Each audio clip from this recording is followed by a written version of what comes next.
And we are live.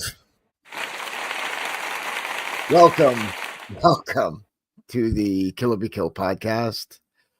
I am your host, Damian Ross, and we are live. I am solo today. Josh is enjoying a vacation with his family, and possibly George will join us later. Either way, first shout out. Again, welcome to the most unlistened podcast on the interwebs. I want to send a shout out to the guy we've been renting the tent from for Christmas Eve every damn year for the last 5 or 6 years, who literally we reserved it in August. He literally just sent us an email now saying he's no longer doing tents. So thank you for that and making my once busy day a hell of a lot busier. Good times. But again, problems could be worse. The hits just keep on coming. So, please, again, if you're here for the first time, make sure you like and subscribe. Send up notifications. We'll send you out an email whenever we go live. We go live on Tuesdays. Keep in mind, we will not be live next Tuesday. The Thanksgiving week will be off. And then we'll most likely be off again between Christmas and New Year's, depending on when Christmas falls this year. I don't even look at the calendar. I don't even care. So thanks for joining us, or me. And again, please post your comments to the, in the chat box. And let's first we're going to start with some hate mail. As we always like to do on the show. Kick it off with that. Let me just say share my screen. Okay. This was from one of the Bodyguard ads. So you're using AI as an endorsement. I don't think you know how AI works. It will always endorse you.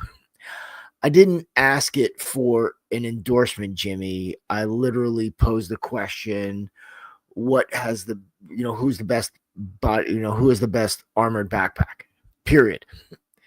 That's it. And I let AI pose the question. If I asked AI if Bodyguard was a good backpack, I would see, where that would kind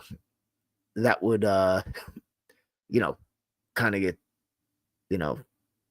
that would totally be skewed. But the reality is, when I did this thing, I did it like legit to see, what it thought, the best was. And it just went around the interwebs. And I mean, the large language model is just basically a large. Yeah, Craig. Right, brother. Thanks, man. The future is now, Jimmy. I mean, it's a large language model. So essentially, he's not entirely. I understand what he's saying, but the reality is we didn't pose a question like that. We simply said, what's the best armored backpack? And it came up with us. And there you go. I actually put that in the ad itself. And if you saw that, you'd be like, oh, okay. But who reads it? Whatever. We just read headlines. We don't care. Next one up. Yeah, I love this one. This was from Andy, just blah, blah, blah, blah, blah. Yeah, I'm like, well, who can argue with that? I just, people just see stuff and they just post stuff, I guess sometimes thinking that nobody's paying attention. I'm a psycho. I do. We do. People that monitor these things, because a lot of times too, you'll catch customer service issues that we can grab. Funny story. I had one guy who was complaining that nobody was getting back to him. I don't know if he was getting into junk mail with customer service. Either way, the funny thing is he signed up for our free Combatives course, which is just a 4-class course. And then his name struck me as odd. And I looked, and the son of a bitch gave me a 3-star on self-defense for dummies on Amazon. Oh my God, it's awesome. I'm like, dude, you 3-starred me. And he's like, oh, it was a long time ago and all this other stuff. I'm like, and it was such a weak review because, again, the guy's talking about, well, there's no, because I cover in the book, I cover carrying firearms, weapon retention, also, firearms defense. I carry a whole host of like edge weapons and lethal and non-lethal weapons. So, immediately like, well, we can't do this in Germany. So you take out one thing in the book that you can't do. And you're like, 3-star. I mean, you're writing a book. Yeah, we're US based. I mean, that's where our mind is at, but still you're, what, you don't carry a firearm, you don't have one in your home, maybe, and I'm sure people in Germany do. Either way, there's people that, are either, looking for something, and that's great, or they're just kind of looking to, knock you down. And the fact that the guy gave me a 3-star and was like still like trying to get in on the free stuff, whatever, bro. So that was awesome. Okay. So this one I had some fun with. This was the Protectors Wanted ad. And he's like, this guy actually made a business model out of men's fear. I'm like, technically, I made an ad poking at men's weaknesses, but you could be fear. I'm like, fear, and my response was fear, reality, fact, what's the point here? Right? So he came back with, wait, where is he? Where the heck is he? Tell me I totally did. Yeah, it was funny. He came back with, he called me a maggot. And hold on, I want to see if I can bear with me, people, because I did screenshot it. Here we go. Woohoo! All right, hold on. Stay tuned. It's coming. It's got to send it out in a space to get it to my computer so I can pull it on screen. Cool. All right, here we go. And soon enough, look at that. I'm producing my own show. How awesome is that? Okay, good. All right, we can see that. So, yeah, this guy made a business model of men's fear, and I'm like, fear, reality. Fact is, what's the point here? Just disgusted at your maggot style business model. I mean, again, it's an ad, not a business model. And my response is, no one cares about your opinion. I guess the truth hurts. And I think that's great that your wife lets you ride her bike. Good on you. So the funny thing is, again, and I've got, I'm a longtime motorcycle rider. I've had a motorcycle shop, all Harley, American made stuff. He was on a Sportster, and I mean, be clear, I love Sportsters. I think they're great. Technically, they're a better design than the big twins. But the one thing that every guy who rides a Sportster, thinks about, that phallophobia. Exactly, Greg. The one thing, and he's an older guy, but the one thing that every guy who rides a Sportster is self-conscious about, that it's not a big twin. And I know this, so that was definite dig. And had some fun with them with that. But again, nothing against Sportsters. I love them. I've owned them. They're fun to drive, getting into twisties. It's fun. They're actually, better balanced. Like, than other having the transmission and the motor separate with the primary drive. It's all in one package. So yeah, but they're smaller. Mostly usually, women or beginner riders get on Sportsters. So, when you see a guy like that, I know he probably threw his phone or his computer across the room when I did that. Again, that's for the maggot comment, so again, my business model, he doesn't know what he's talking about. It's not a business model. It's an ad, but I love that, this strikes a nerve, because the people that, and whatever you do, the people that are coming at you negatively, it's because of their own insecurities. It's not like they're, thinking that they're doing, they're justifying it by like thinking they're doing, society a good thing, and like people are paying attention to them, but no one really is. I've seen, again, obviously you can imagine, as we're looking through some, as we go through this stuff, I can see some horrific things. I really don't comment on anything at all. I think it's bad mojo, negatively, I would say. And, people, are going to do this, to sit there and be like, to look at something also for like 30 seconds and then, go into, what's wrong with it when you're not really getting the context of it. To be quite honest, when I look at, a self-defense, I'm like, is it a drill? I'm like, what are we doing here? I always kind of go from the perspective of, what is the possible, what are the good points of this? And let's look at that first before we start really kind of, destroying it. But yeah. All right, here's my boy. This guy was great. So we had. Well, let me get to the. Sorry, Paul. Where is he? Okay. All right. So this is looking at one of our latest ads. It goes, "This is dangerous. Someone who has never had to fight or defend themselves isn't going to learn how to fight and defend themselves from books and videos. You're going to give the weak and vulnerable a false sense of security that can only end up tragically." Okay, so Paul, this is a white belt comment. I'm like, you're missing the truth here. First, this is not martial arts. In fact, martial arts and what we teach for self-defense, and what they teach for self-defense are pretty much useless.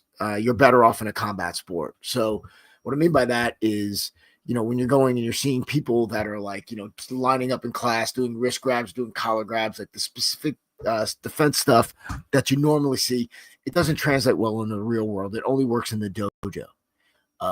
Reason is because when you're in the dojo, you're basically learning choreographed moves. So you're like preparing. It's like learning a movie role. And when you think like, hey, oh yeah, if someone grabs me on the street, I'm going to do this. Your mind doesn't work like that, because when you're out of the element and you're thinking about life, right, and you're actually in a fight or flight situation, all of those self-defense fancy moves are in the front of your brain. So when fight or flight kicks in, sympathetic nervous system activation, it moves to the back of your brain. So all that complicated stuff goes out the window. I mean, all your reasoning, cognitive thought, the more your hormone-induced heart rate goes up, the more that you lose control of that stuff. So that being said, all these fancy moves that you're practicing are useless. And I said you're better off with a combat sport because at least you're actually, fighting somebody. And when I say combat sport, I don't necessarily mean point sparring because you're pulling your punches and you're pulling your kicks. I mean, like, boxing, wrestling, judo, jiu-jitsu. Again, they also, as we know, they have their downfall. I mean, that is not what we teach. We teach combatives, we teach self-defense. It's not a martial art. And again, I know we get lumped in with, the dudes who are sitting on their couch, eating their potatoes, banging their keyboards, but, you got to train in this stuff. I think these people are like watching videos. Yeah, you watch videos, and then you actually have to go train. So you actually have to go hit stuff, stab stuff, strangle stuff, body condition, do all that stuff. So, hey, Gary, awesome to have you, brother. Hope I was here. Some of the groups have closed down here, so keep up the good work. Yep. Okay, awesome, brother. So, we're not, you're watching the videos and you're getting the 24/7 coaching and you're going through drills. So it's not just watching and then going out. But I will tell you, obviously like the aware stuff, getting your position of advantage, like that's really simple stuff. You don't have to drill it. Well, you do have to drill it, but you can do that like every day, automatic implementation.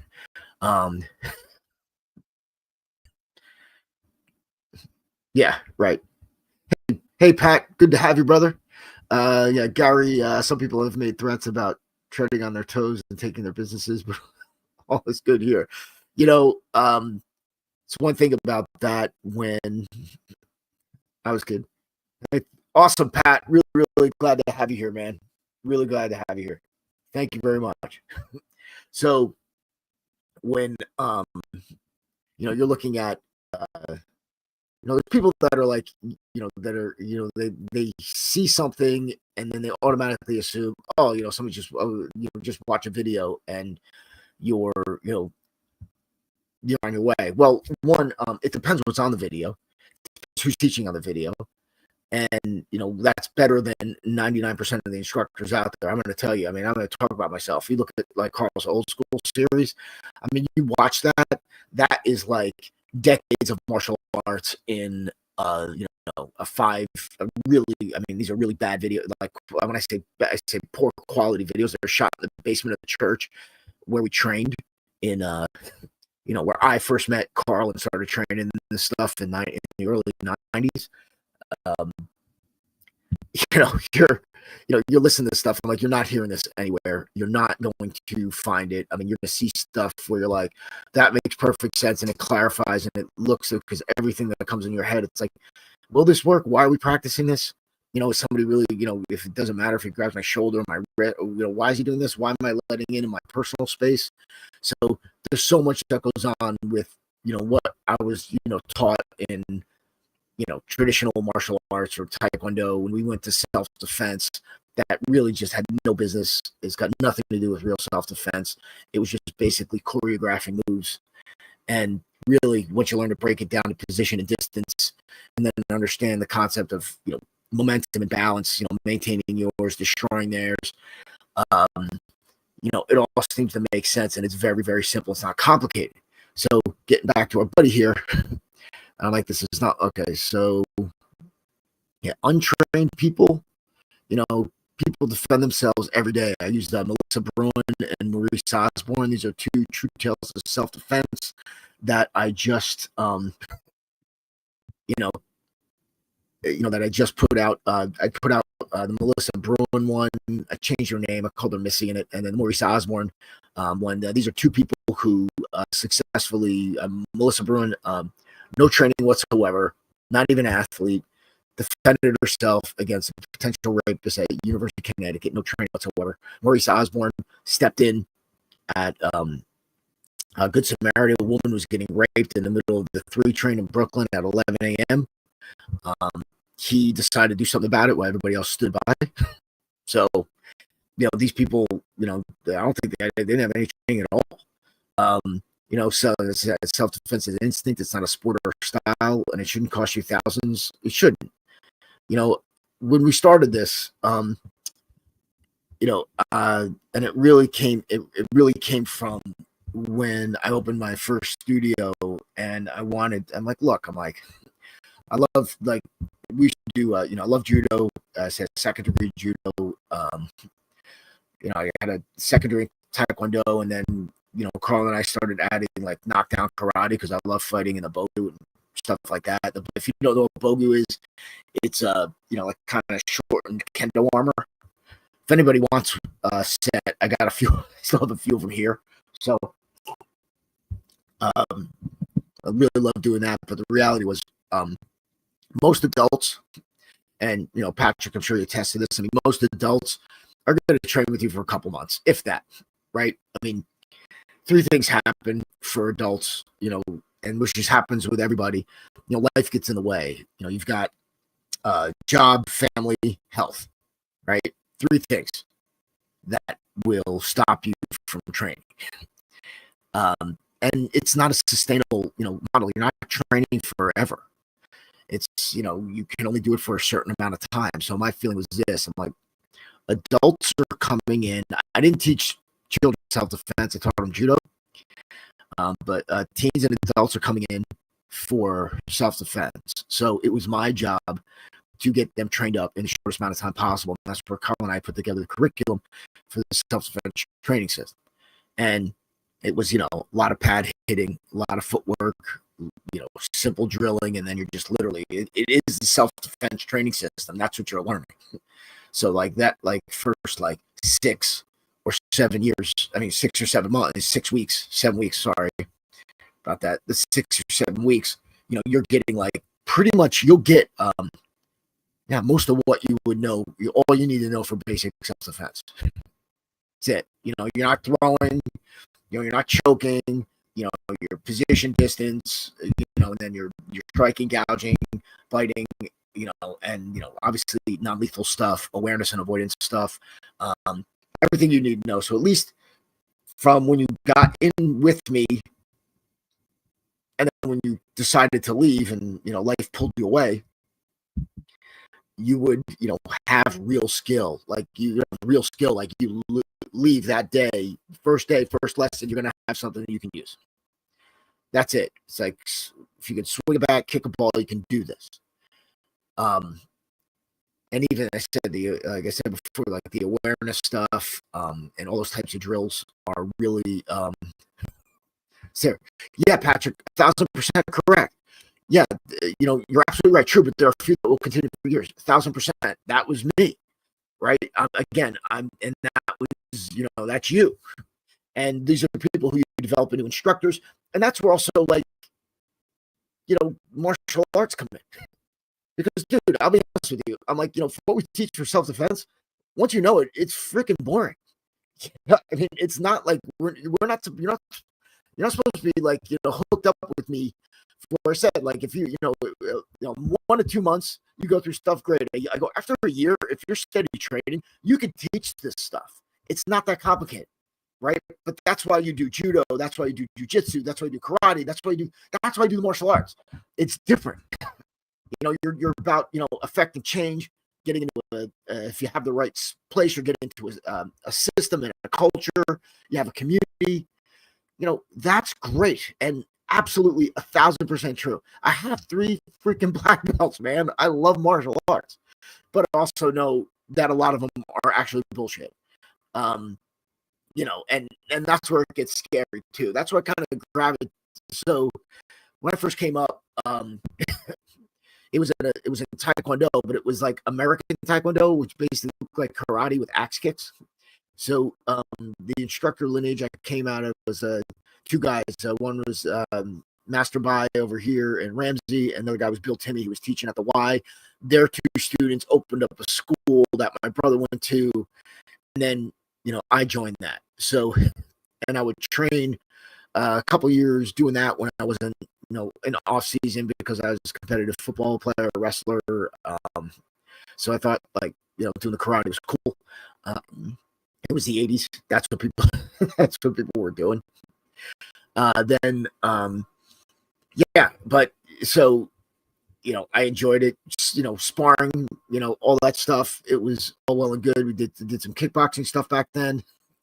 Then later, got into jiu-jitsu and judo, because I, my wrestling background kind of adapted to it. And like Carl actually made me do it. Obviously, going along that path, found, combatives, and decided that, like, I'm going to shit can everything they were teaching us self-defense because it was useless, right? Was, working as a bodyguard and bouncer, plus whatever nefarious, activities a young lad would get into going out with his buddies. It was funny. I owned a custom motorcycle shop for a bit. So, any of the stuff that, we were taught as self-defense and all the stuff we went through, it never happened. Useless, not what I saw. That was a different, separate component for me. I mean, yeah, obviously, they cross. And look, you can use martial arts for self-defense, especially combat sport. You can, absolutely.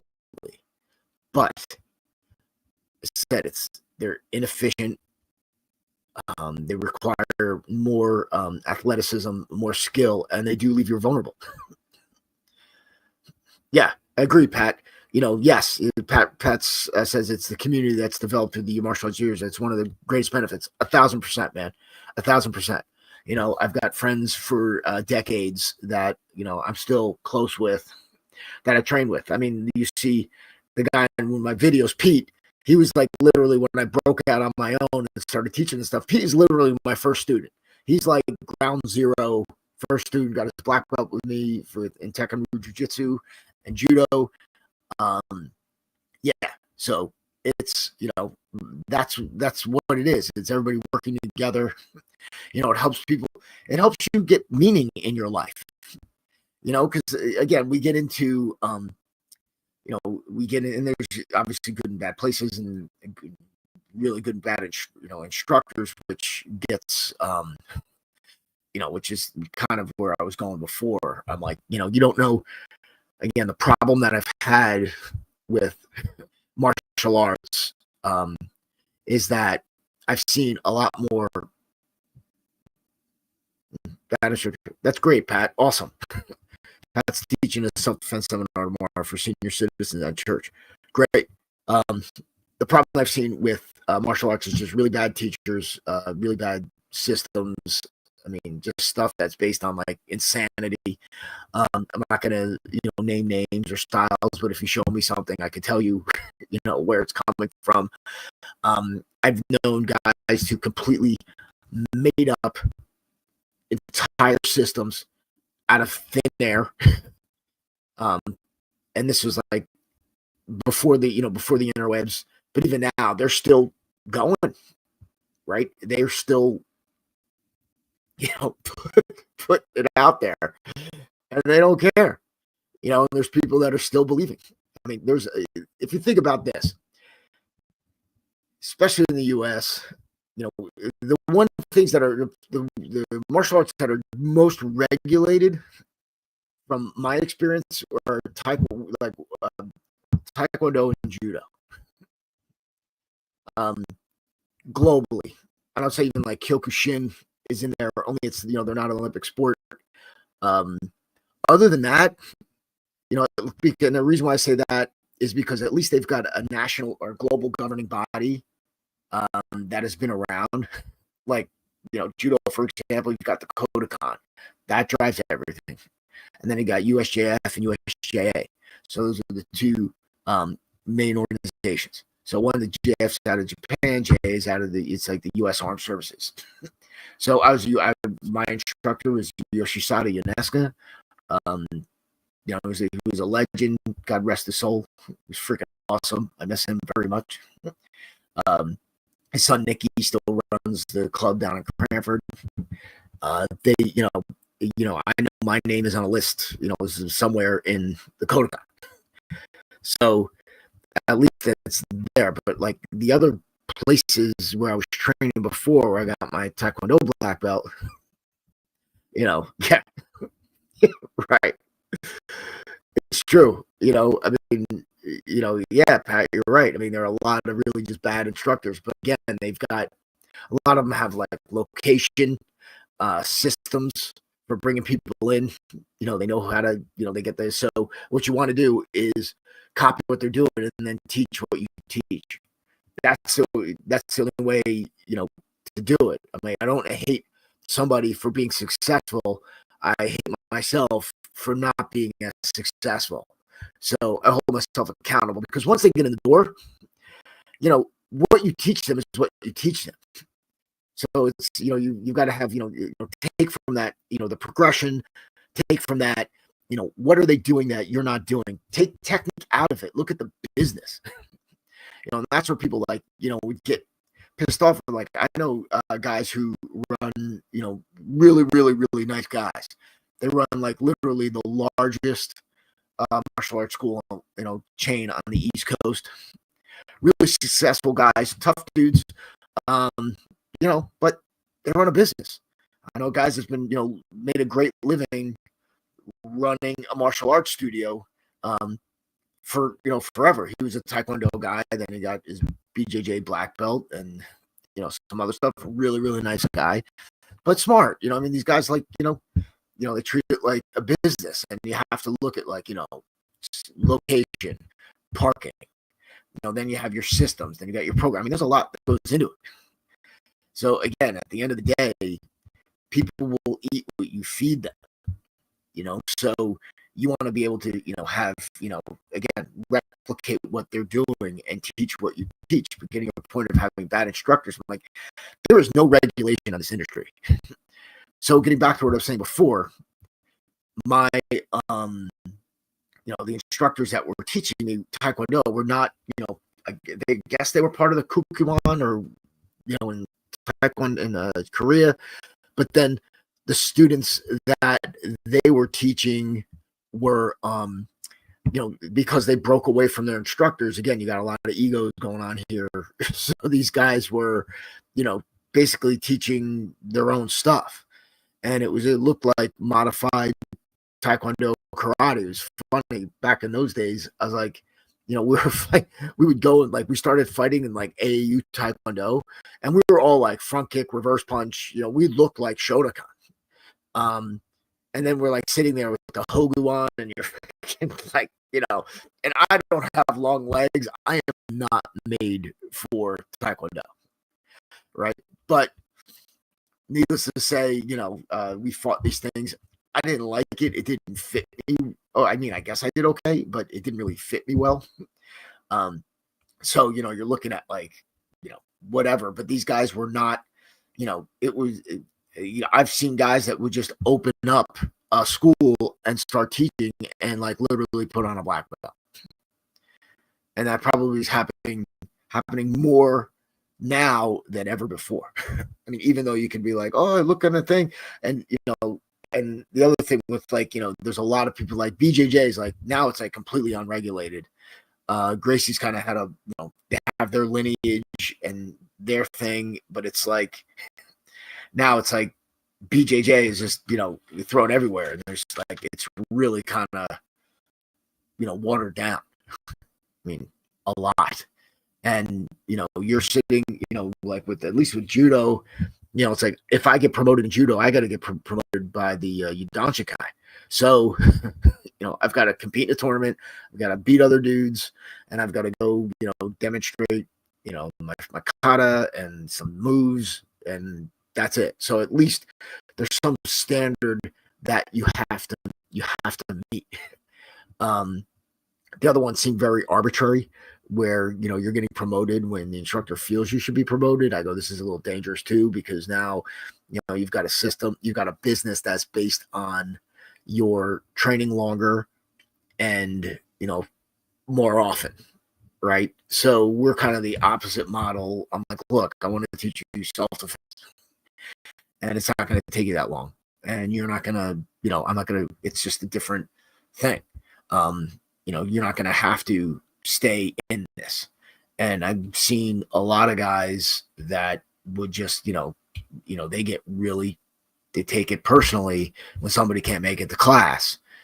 And the reality is, I'm like, it's not about you, it's about them that, like I said, they get hurt, like job changes. They're, they can't afford to pay anymore.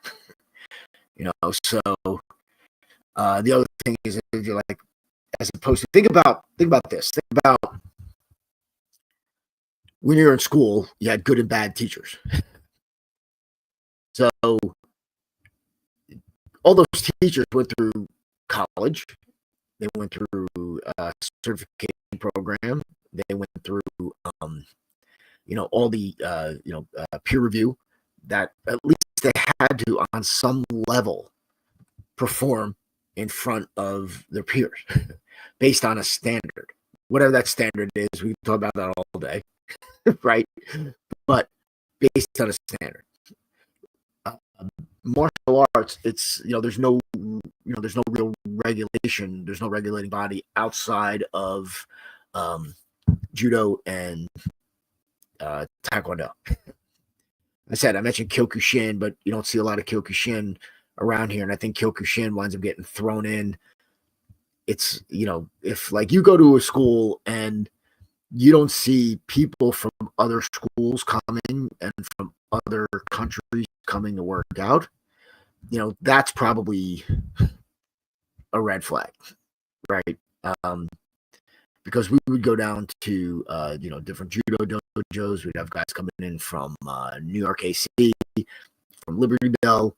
There's guys all over the place, and I won't get into exactly what you're seeing that some of these people teach, which is just awful. It's not even that. It's just put their curriculum aside, whether you like the technique or you like what they're teaching. It's just that the mere certification of that instructor is kind of non-existent. So when I see people that are like, oh, just just go down and to the local dojo and get whoever. I'm like, really? I'm like, who is that? Right? You're saying like there's like everyone is the same, and you're saying that they're, at least I know if I'm going to see a doctor, the doctor has had to get his license and has some level of education in order to be able to practice. The local guy doesn't, and you don't know what you're going to get. So if you're sitting there, you're practicing like wrist grab, people grabbing your wrist, things like that. I'm like, okay, dude, you do you. It's not really, what we do.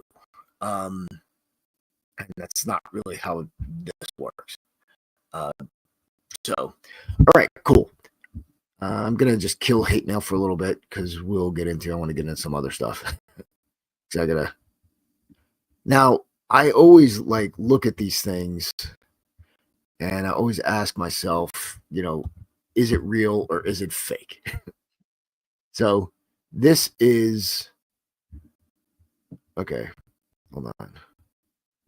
Here we go. We're gonna share. Hey, Tom, good to have you, brother. Okay.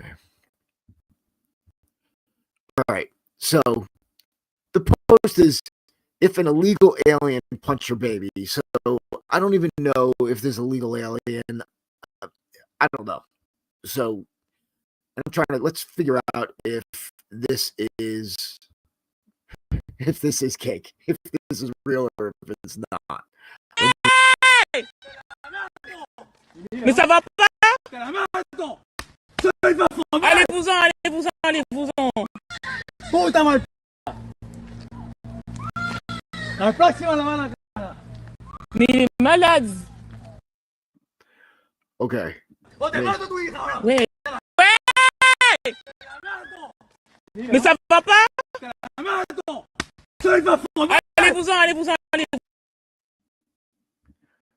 I mean, here's the reality of what we're just looking at. Looks legit. I'm guessing the woman who's filming it is with the perp. Don't know what precipitated this event. The fact is that these guys are having words, and this guy's holding his child is an absolute freaking mistake. Is if you're in, again, looking at these things, you don't know what happened because, again, what happens before the attack is the most important part when you know the size up in the original altercation. So, you want to avoid this because you're already done. Why? One, this guy's already in your space. Two, you've got your child there. You're literally endangering the child. So this guy looks a little older. I don't know if they're grandparents or the actual parents, who knows. But you're endangering the child. Whenever something happens, and the first time I went out with my wife or any girl that I was on a date with, I would say, look, if something, in the unlikely event that something happens, and we teach this in the system as well, unlikely event that something happens, I want you to immediately leave. Because I know you're going to want to stay here and argue with me, but I want you to go and get away as fast as possible and call for help. That's it. Because as soon as that starts happening, clock starts ticking. When you're with your family, one person takes the kids, one person stays and deals with the threat. You got to split up. Know who you're dealing with. Right? I mean, so you're making this mistake by allowing this person in your space because, again, the problem is that what most people do is and this isn't everything, is they project, their thoughts, values, feelings on the world around them. So he's sitting there thinking, he ain't gonna slap my baby. Why? Because why would I slap a baby? I ain't slapping babies. But what happens is this guy, the threat, looks at it like, I'm going to emasculate this man as much as possible. The woman is too far away. He's like, I'm going to slap your kid. And I'm going to ruin. I mean, what impact does this have on this guy? Look at this. Wesh.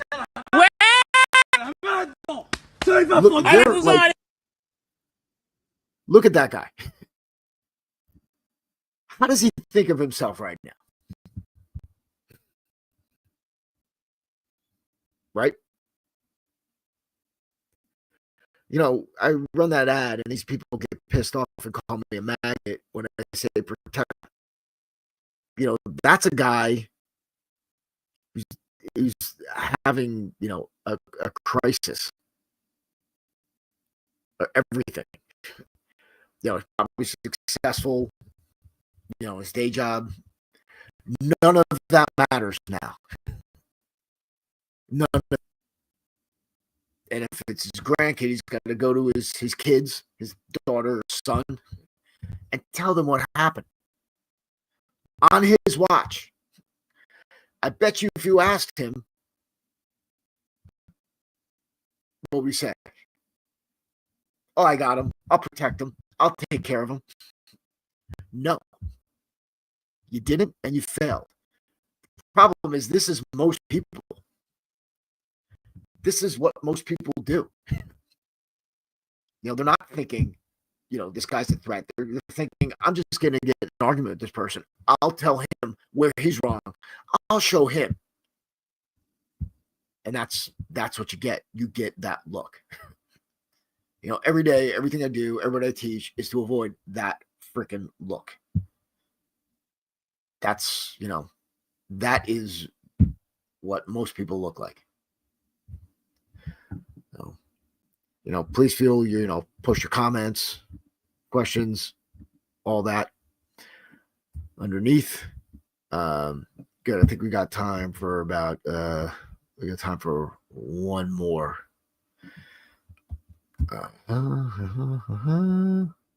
Okay.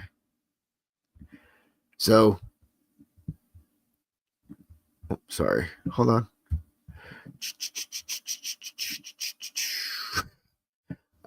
Share.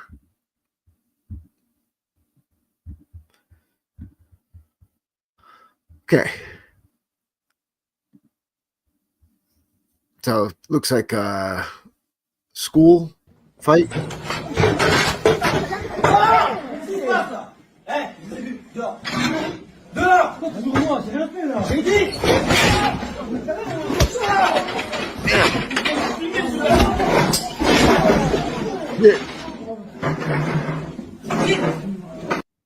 He did the whole village.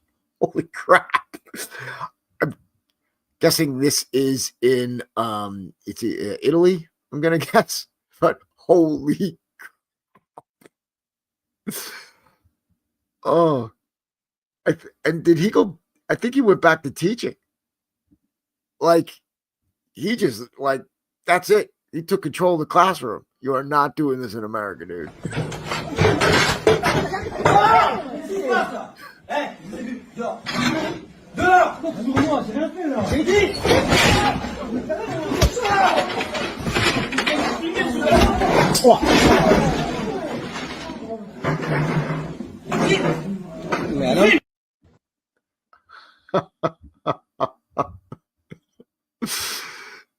Yeah, it does look like a skit, Greg.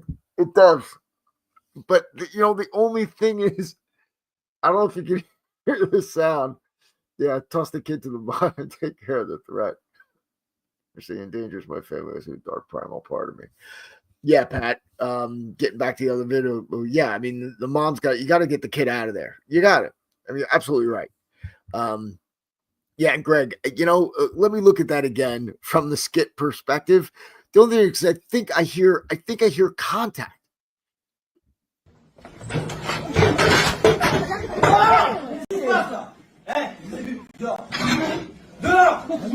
So he's throwing this one kid out, right? That is like legit, you know, stunt fall. If it is, I give him credit. Okay, that could have been sound affected. I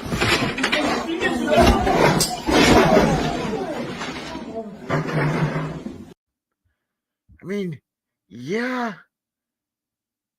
Yeah, the sound of the kick, the second kick, it's a sound effect. It's the same sound effect. I think you're right. I think it's cake. I think it's cake. Yeah. Yeah. Um, I think you're right. Because even the stuff in the beginning, it was like, be quiet. Everyone was kind of chill. And then he told the one kid to leave, and then he protested, and he immediately escalated because the kid was sitting in his chair. So yeah, I think you're right. I think it's bullshit. Nicely done. I like that, Greg. Good catch. I love that shit. So, um, yeah. So, the other thing, let me think. So, last thing I want to talk about is like, can we stop? Hold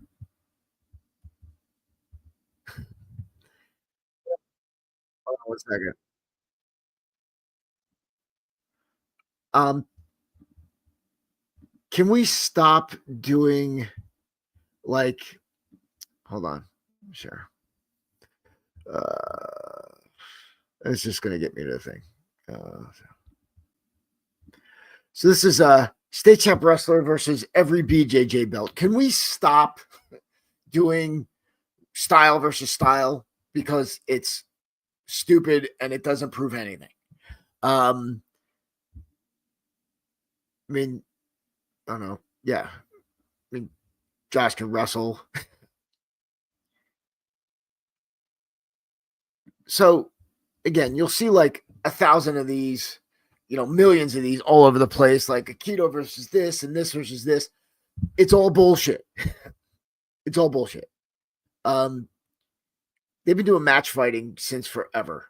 And when it comes down to it, it always depends on the fighter. It always depends on the rules.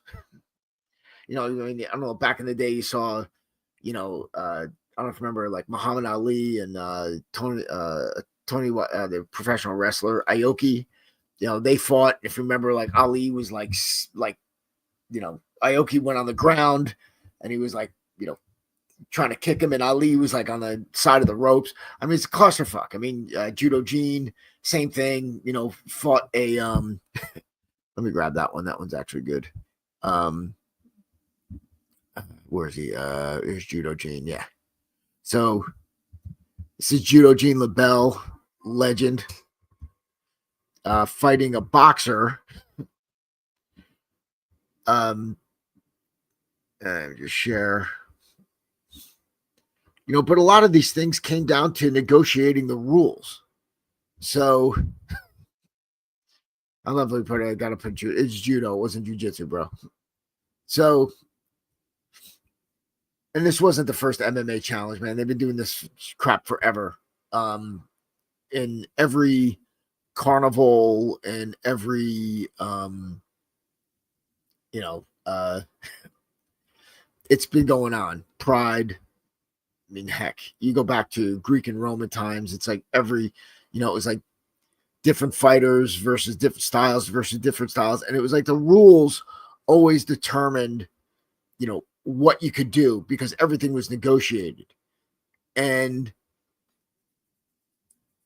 the fight itself, it just depends on the fighter. Like the boxer's wearing a gi, all right, why is he wearing a gi? And Gene's just like destroying. It doesn't prove anything. One style better than, Don Fry versus Takayama. It never proves anything. So we're trying to do these things to try. What's the best style? What's the best style? It's like, look at MMA. MMA started out, with all that different stuff, but it winds up looking like the same thing. I mean, I noticed this way back in the day when we would fight in these open tournaments and you'd have like kung fu, karate, everything. Other than like the stance the guy was in, the rest of the fighting looked the same. It's because the rules and the conditions of the fight. It doesn't matter. So you're sitting there, you're looking at, oh, this, and this. You know, once you start looking at martial arts as a brand, and I did oh my God, I've done a blog post on this. I've done all kinds of crap. It's like, so take, look, you could tell the difference between karate, judo, BJJ, wrestling, boxing, right? I mean, I'm just naming these things, and Kuijang, Kung Fu, whatever.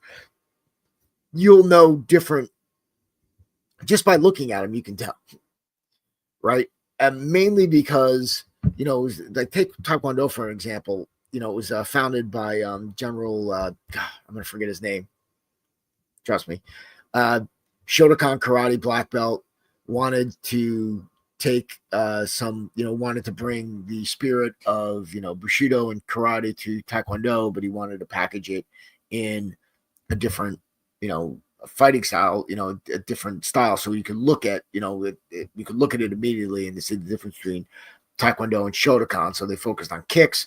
They brought some kicks that were maybe indigenous to the culture, because every civilization had a fighting art, a fighting style, all that stuff. And I'll be honest with you, they made up a lot of crap that went behind it. I mean, like the flying side kick, they're like, yeah, they used it to kick samurai off their horses. I don't think that was ever done. I mean, maybe once, but it wasn't like these, like, I think it was more of like, yeah, this is what we do with that. And they just literally made it up. Yeah, right. And Pat, you're right. There's a huge difference between sport and, in the street. I always compare it to drag racing in NASCAR or drag racing in Formula One, where self-defense is drag racing. It is like pedal to the metal, go. Formula One is like, okay, we're jockeying for position, we're, pitting, we're doing all this other stuff. It takes a lot more time, effort, and energy to, be in a Formula One team than it is like, okay, for a drag team, we are set for the quarter mile. This is what we do. Hammer down. Yeah, they're both cars. Yeah, you both drive them, but they're clearly something different. And there's not a lot to self-defense. There's not. I know some people like to think so, but there's not. It's not complicated. It can't be complicated. I mean, we do stuff like, yeah, we'll do strangles, neck dislocations, and other things, but you don't need them. I'll do combat, throws, things like that. You don't need them. You don't need them. You don't need chokes. You don't need submissions. You really don't. I try to explain this, and again, look, I said I spent my life since the age of 7 on the mat grappling, wrestling, then going into judo and jiu-jitsu. I mean, dude, yeah, I spent God, even at my advanced age, still spent more time on the mat, the majority part of my life. Yeah. I think at this point, I haven't rolled around in maybe 10 years or so. So you're like, and yeah, 40 years, rolling around, competing. But yeah, it's different, man. You could sit there and literally and that's what happens though. And again, we'll wind up here. It's like people take the sport mentality and try to apply it to self-defense. They try to get into, subtleties and nuances and things like that. And put your thing. It doesn't work like that. It can't work like that. It's one thing when you're training a grip or training an entry or, a finish, and things or an escape or things like that. When you're drilling on the, you're drilling for a sport. Yeah. It's it's a chess match, man. You are literally, outmaneuvering, out, positioning. Now you gotta, your conditioning, your fitness comes in. Listen, fitness is always a factor. Don't get me wrong. But it becomes more of a factor when you're in sport. And anyone who's actually rolled around with anybody for, any length of time, I think the craziest thing is if you've never boxed, if you've never wrestled, if you never did anything like that before, and then you go do it, and you're like, oh my God, that was the longest 10 seconds of my freaking life. It's hard, man. You got to get into it, And that's where, but self-defense is not that. It's not that. In fact, it's almost like the complete opposite of that. I say you're playing chess when I'm playing checkers.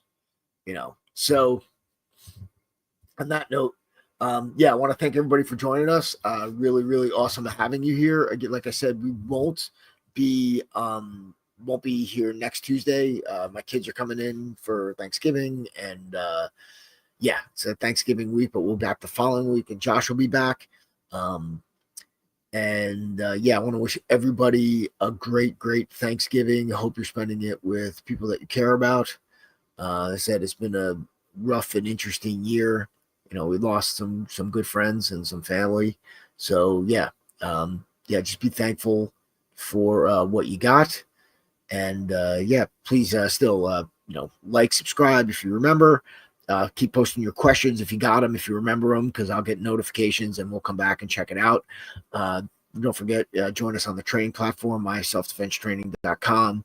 Of course, we've got, Christmas is now. We're running another 15% off on all the Bodyguard gear. The coupon is on the top of the site, so it's a pre-Black Friday sale. Get another 15% off the sale price right now at bulletproofbodyguard.com. So again, I want to thank everybody for joining me. Pat, Greg, Tom, thanks for your comments. Much appreciated. Gary, awesome. Great that Gary's another instructor with us. Great to have you here. Again, everybody, until next time, train honestly.